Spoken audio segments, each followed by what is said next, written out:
वो है elastic and elastic. सबसे पहले व्हाट इज इलास्टिक बुलाएंगे।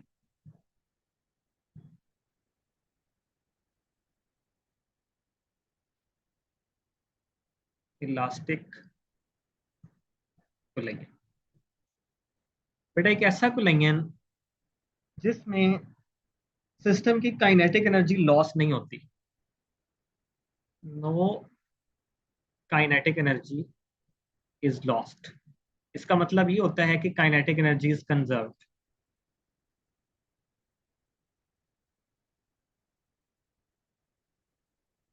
ऐसे आइडियल कुलैंगियन को हम इलास्टिक कुलैंगियन का नाम देते हैं। ये कुलैंगियन आइडियल होता है, इसको हम बोलते हैं इलास्टिक। और दूसरे एंड पे मेरे पास आता है in elastic कुलैंगियन।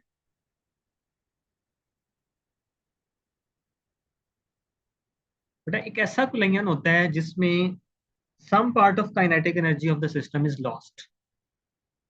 kinetic energy is lost। क्यों? उसके डिफरेंट रीजन है। Due to friction. जब भी बॉडीज इंटरेक्ट करती हैं तो उनमें हीट चेंजेस इन्वॉल्व होती हैं, हीट एनर्जी के तौर पे एनर्जी लॉस हो जाती है। और भी फैक्टर्स हो सकते हैं। तो अगर सिस्टम की काइनेटिक एनर्जी लॉस हो जाती है तो इसको हम बोलते हैं kinetic energy is not conserve.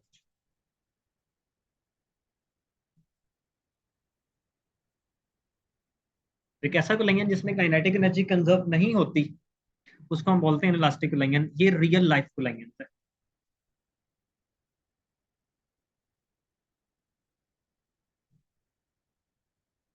आसान कहते हैं, अगर मैं आइडियल गैस के मॉलिक्यूल्स की कुलैंगियन कहूंगा तो वो इलास्टिक कुलैंगियन होती है।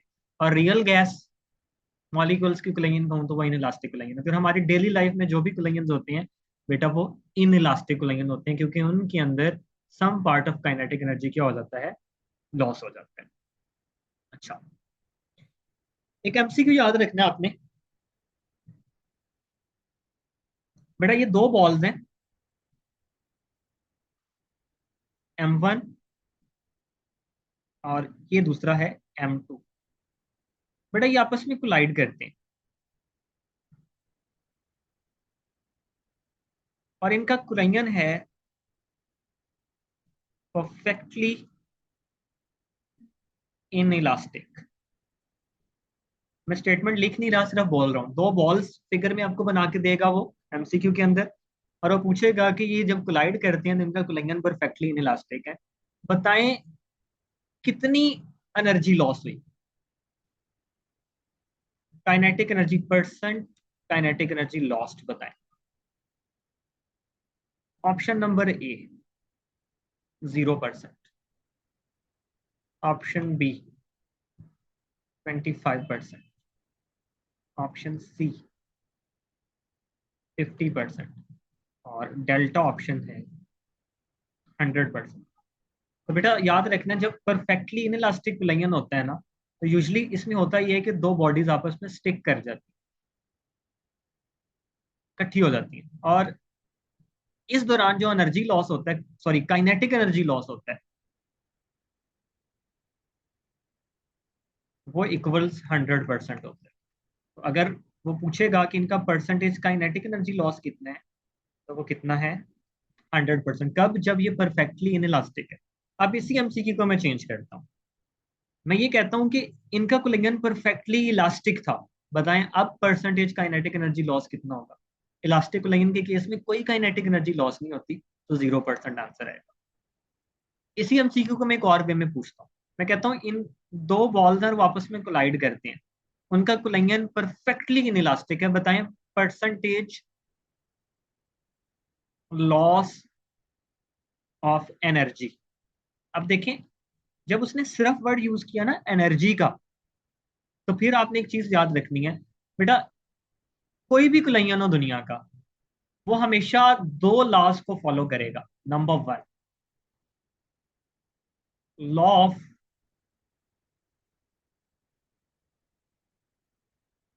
Conservation of energy. और जो दूसरा लॉ वो फॉलो करेंगे, वो फॉलो करेंगे law of conservation of momentum. सीखा ये कि हर टाइप के कुलयन के अंदर एनर्जी हमेशा कंजर्व रहती है। एनर्जी का मतलब है टोटल एनर्जी। बस होता क्या है, एनर्जी ट्रांसफॉर्म हो जाती है एक फॉर्म से दूसरी फॉर्म में। जिस तरह यहाँ पे था, काइनेटिक एनर्जी लॉस होगी तो वो कन्वर्ट हो गई into heat energy, sound energy और अदर फॉर्म्स ऑफ एनर्जी। तो एनर्जी हमेशा टोटल क्या रहती है, कंजर्व रहती है, चाहे वो इलास्टिक कुलयन है चाहे वो इन इलास्टिक है। सेम जो मोमेंटम है ना, वो भी हर तरह के कुलयन में क्या रहता है, कंजर्व रहता है, चाहे वो इलास्टिक हो चाहे वो इन इलास्टिक हो। तो अब एमसीक्यू ये था कि दो बॉडीज हैं, उनका कुलयन परफेक्टली इन इलास्टिक था, बताएं परसेंटेज लॉस इन एनर्जी।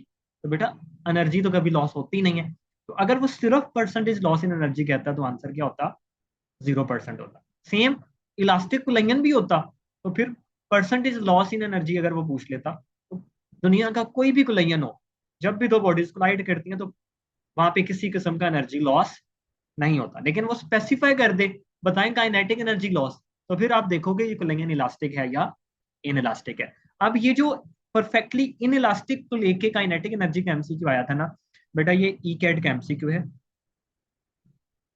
2017।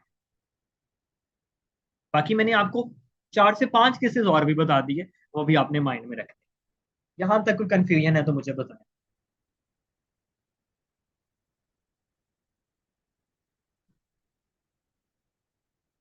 बच्चे कोई सवाल है?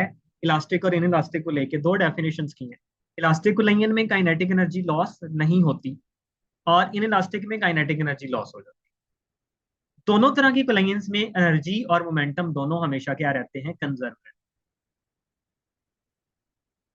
अगला हमारा है लॉन्ग क्वेश्चन, और इस चैप्टर में से एक इंपॉर्टेंट लॉन्ग क्वेश्चन के तौर पे ये ट्रीट किया जा सकता है। क्वेश्चन ये आता है, डिफाइन इलास्टिक कुलयन और discuss elastic collision in one dimension. अब ये तो बड़ा सीधा सा सवाल है, लेकिन सम टाइम वो चेंज कर देता है। वो ये कहता है, show that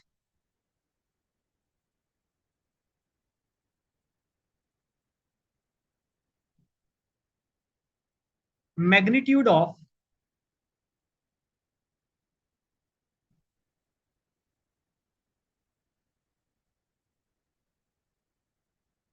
relative velocity of approach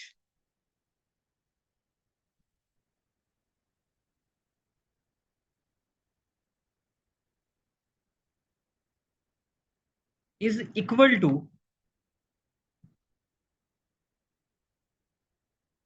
magnitude of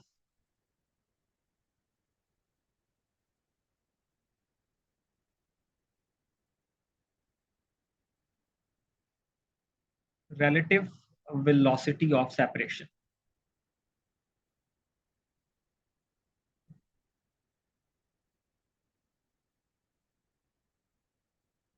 अब वही है elastic collision in one dimension, लेकिन क्वेश्चन पूछने का अंदाज है, और ये स्टेटमेंट ज्यादा जर्नलाइज है ये पेपर में। इस स्टेटमेंट के साथ लॉन्ग क्वेश्चन ज्यादा दफा बेटा सेम वही हमारी एक्सप्लेनेशन जो कि हमने law of conservation of linear momentum के लिए की थी। हमने सपोज किया था मेरे पास दो ऑब्जेक्ट्स हैं, हमने कहा था वो दो बॉल्स हैं, नॉन रोटेटिंग है, स्मूथ है, और वो स्ट्रेट लाइन मूव कर रहे हैं with initial velocities v1 and v2। हुआ ये था, कुछ देर बाद वो कोलाइड की और कोलाइजन के बाद वो सेपरेट हो गए। जब वो सेपरेट हुए तो उनकी वेलोसिटीज बन गई v1 डैश और v2 डैश। ये वही वाली एक्सप्लेनेशन सेम जो लॉ ऑफ कंजर्वेशन ऑफ हमने मोमेंटम की। हमें पता है कि हम इलास्टिक कुलयन को पढ़ रहे हैं, हम पढ़ रहे हैं elastic collision in one dimension,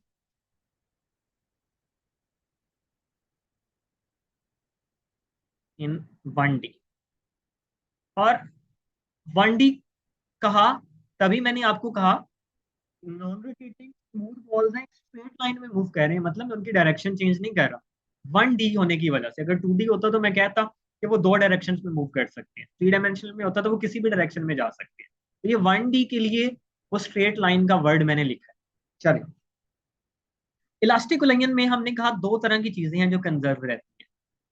पहली चीज जो कंजर्व रहती है वो मोमेंटम है, हर तरह के कुलयन में कंजर्व रहता है।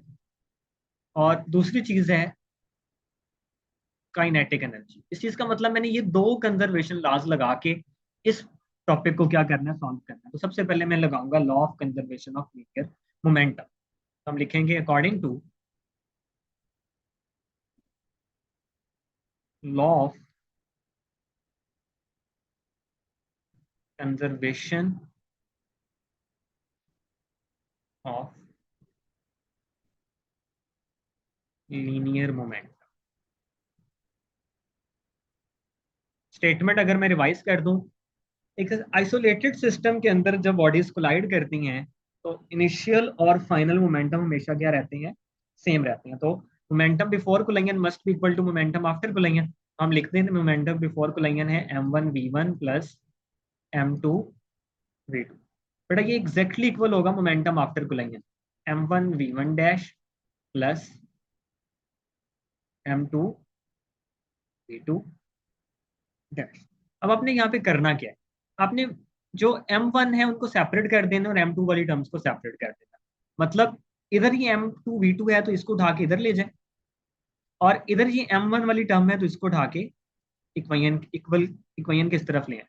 ये इधर प्लस है दूसरी तरफ जाके माइनस, और ये इधर प्लस है तो इधर आके माइनस हो जाएगी, बनेगी ये m1v1। जब ये वाली टर्म इधर आएगी तो ये बनेगी माइनस के साथ m1v1 डैश इक्वल्स, इसने उस तरफ जाना है, ये उधर ऑलरेडी मौजूद है m2v2 dash minus m2v2।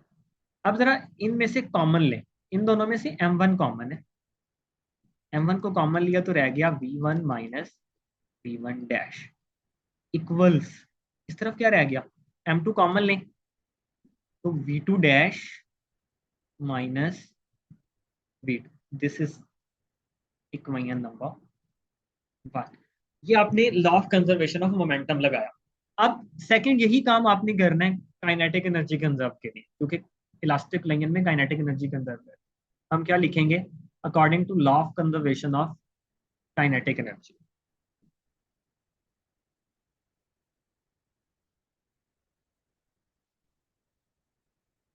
Conservation of kinetic energy क्यों लगाया, क्योंकि इलास्टिक लाइन था।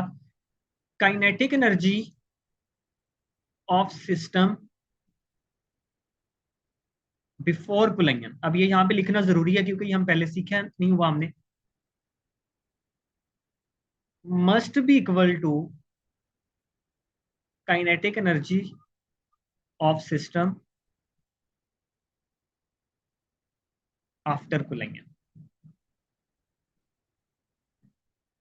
अब जरा केसेस को देख लेते हैं। ये केस था m1 और ये था m2। बिफोर कोलिजन इसका वेलोसिटी था v1 और इसका वेलोसिटी था v2। आफ्टर कोलिजन वाला केस भी बना देते हैं। ये m1 ही है और ये m2 ही है। वेलोसिटी चेंज होके इसका v1 डैश हो गया और इसका वेलोसिटी v2 डैश हो गया। अब इन दोनों की काइनेटिक एनर्जी हमने निकाली है। काइनेटिक एनर्जी का फॉर्मूला होता है half mv square, half mv square. तो पहले बॉल की काइनेटिक एनर्जी आएगी हाफ m1v1 का स्क्वायर, दूसरे की आएगी हाफ m2v2 का स्क्वायर। इन दोनों को ऐड कर देंगे तो काइनेटिक एनर्जी बिफोर कोलिजन आएगी। कैसे भला, हाफ m1v1 का स्क्वायर प्लस हाफ m2v2 का स्क्वायर इक्वल्स, आफ्टर में सिर्फ वेलोसिटी में डैश आएगा, बाकी फार्मूला तो सेम है, हाफ m1v1 डैश का square plus half m2v2 dash का स्क्वायर। सेम वही रूल, वन वाले एक तरफ ले जाएं, टू वाले एक तरफ, तो इस टू वाले को उठा के इधर ले आए और इस m1 वाले को उठा के इधर ले आए। देखते हैं जरा क्या बनता है। ये बनता है 1/2 m1v1 का स्क्वायर माइनस 1/2 m1v1 डैश का स्क्वायर इक्वल्स, इधर ऑलरेडी मौजूद है हाफ m2v2 डैश का स्क्वायर और ये वाली टर्म उधर जाएगी तो हाफ m2v2 का स्क्वायर। अब इन इधर से कॉमन है हाफ m1, इसको कॉमन लिया तो रह गया v1 का स्केयर माइनस v1 डैश का स्केयर। इधर से भी कॉमन है हाफ m2, बाकी रह गया v2 डैश का स्केयर माइनस v2 का स्केयर। ये हाफ तो हाफ से कैंसिल हो गया। अच्छा, बाकी ये वाली टर्म बड़ी इंटरेस्टिंग बन गई। एक्चुअली ये टर्म बन गई ए स्केयर माइनस बी स्केयर, और हमने पढ़ा हुआ ये इक्वल होता है ए plus b into a minus B के। तो यहाँ पे ये वाला फॉर्मूला लगाया जा सकता है।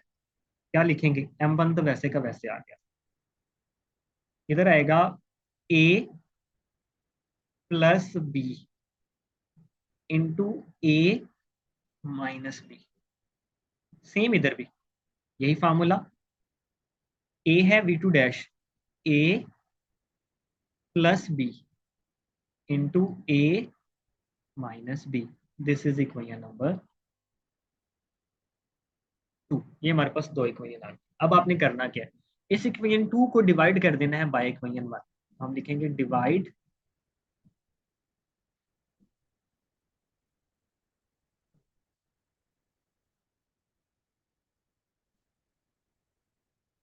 Equation 2 by equation 1। इक्वेशन 2 लिखते हैं, जरा क्या थी, लेफ्ट हैंड साइड पहले लिखते हैं। उसकी लेफ्ट हैंड साइड थी m1 into v1 plus v1 dash,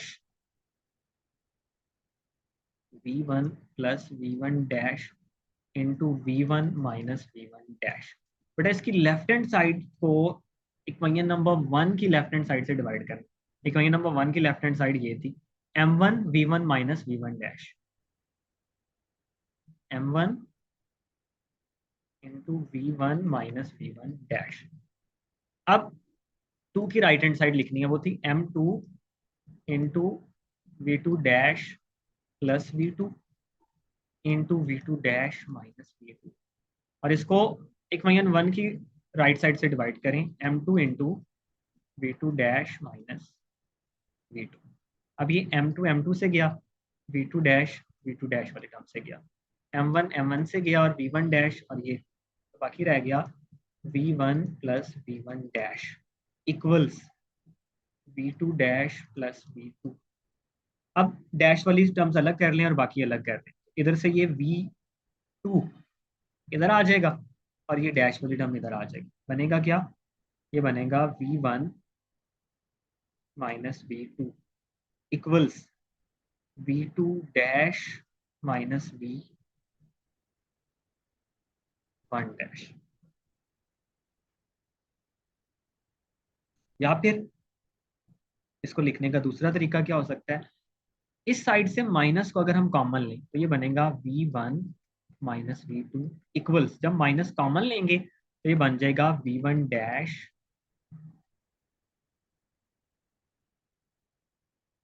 ठीक है, v1 डैश पॉजिटिव हो जाएगा और v2 डैश नेगेटिव हो जाएगा। तो ये इस तरह से जब माइनस कॉमन लेंगे, एक्चुअली ये क्या है, ये वेलोसिटी ऑफ बॉल 1 है विद रिस्पेक्ट टू बॉल 2, इसको बोलते हैं रिलेटिव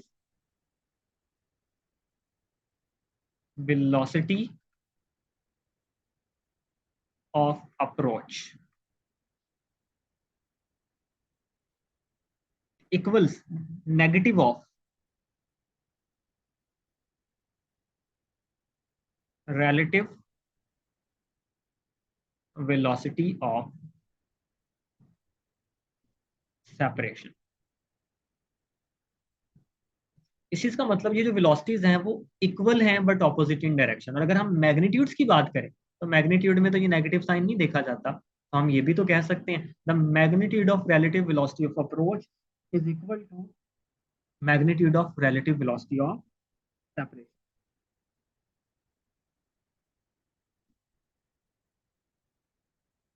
बेटा ये बेसिक्स आपका आर्टिकल यहाँ तक था। इस इक्वेशन को आप कह लें रिजल्ट नंबर 3 और इसको कह लें रिजल्ट नंबर 4। ये पहला लॉन्ग क्वेश्चन आपका यहाँ तक कंप्लीट हो जाता है। उसके बाद केसेस हैं, वैसे लॉन्ग क्वेश्चन तो कभी नहीं आए, लेकिन उन केसेस से रेलिवेंट एमसीक्यूज हैं जो पेपर के अंदर पूछे जा सकते हैं। उन केसेस को भी हम कल के टॉपिक में डिटेल में डिस्कस कर लेंगे। यहाँ तक कोई सवाल है आपका इस टॉपिक से रेलिवेंट का?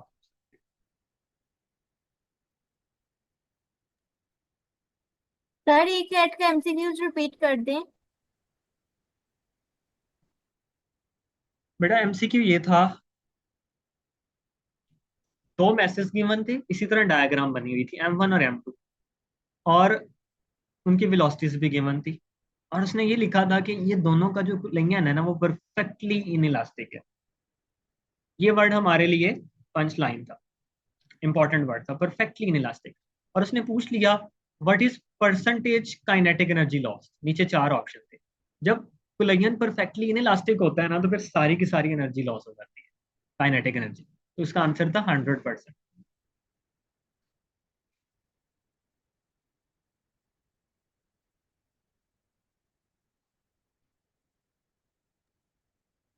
सर काइनेटिक एनर्जी ये लॉस्ट कैसे हुई है?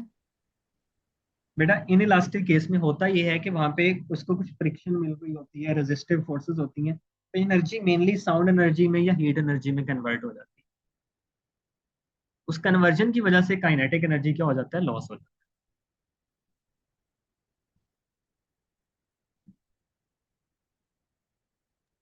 है। सर इसका आंसर 100% कैसे आया? बेटा परफेक्टली इनइलास्टिक का मतलब ये होगा कि जब दो बॉडीज कोलाइड करेंगी तो वो स्टिक हो जाएंगी और फौरन से उनका वेलोसिटी जीरो हो जाएगा। अब वेलोसिटी जीरो होने का मतलब ये है कि उनकी जो ड्यूरिंग मोशन एनर्जी थी वो क्या हो गई, अप्रोच कर गई जीरो को, काइनेटिक एनर्जी जीरो हो गया।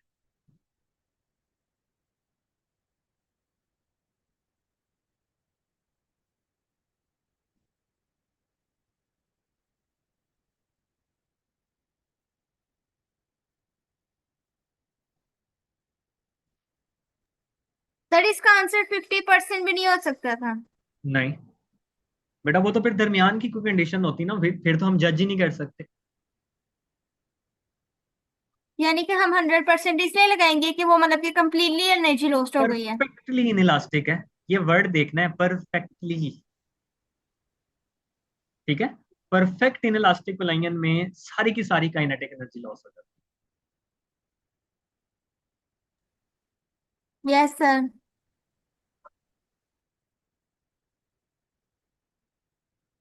कोई और क्वेश्चन?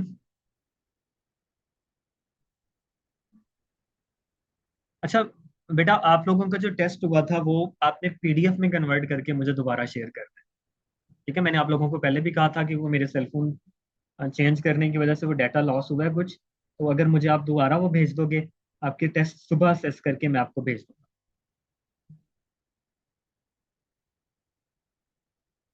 ठीक है,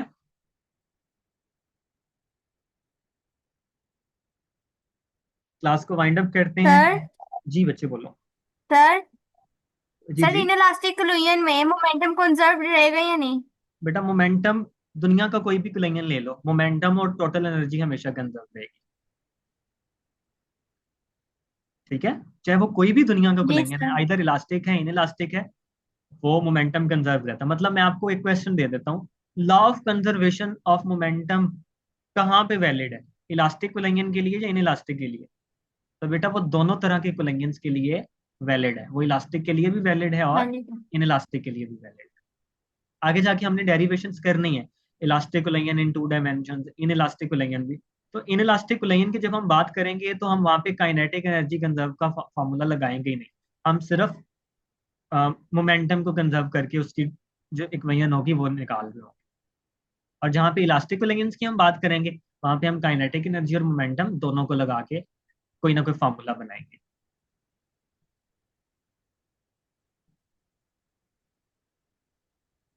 जी सर। ठीक है, जी सर। कोई और सवाल है तो आप पूछें अब, कंफ्यूजन क्लियर करें।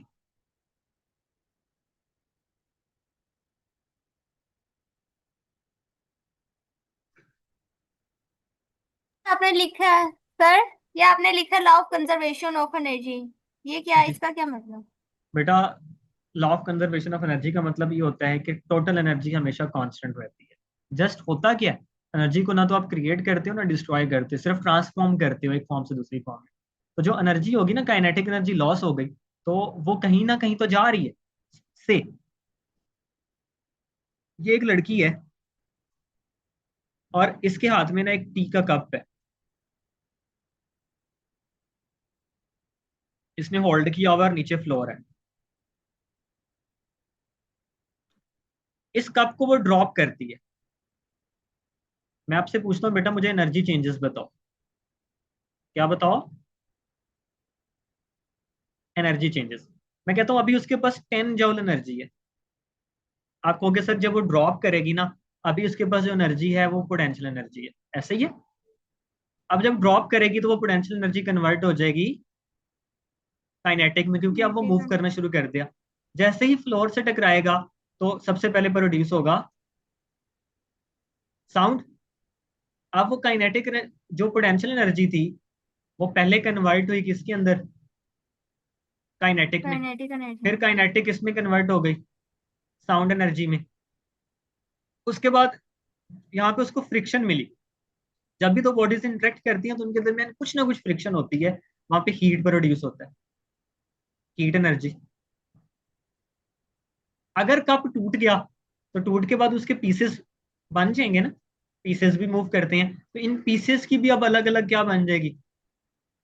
इस चीज का मतलब टोटल एनर्जी 10 जॉल इन एनर्जीज के अंदर क्या हो चुकी हुई है?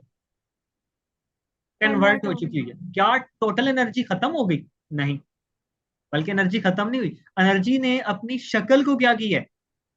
बदला है। कि पोटेंशियल चेंज किस किया। में आ गई? साउंड में, हीट में। और इसको बोलते हैं law of conservation of energy, कि टोटल एनर्जी आप कहीं भी कैलकुलेट करोगे वो हमेशा क्या रहती है? कांस्टेंट रहती है, वो चेंज नहीं होती। ठीक है। बस होता क्या है, एनर्जी अपनी फॉर्म को क्या करती है? चेंज कर देती है। वो ट्रांसफॉर्मेशन होती है, अपनी शक्ल बदलती है, वो अदर फॉर्म्स ऑफ एनर्जी में कन्वर्ट हो जाती है।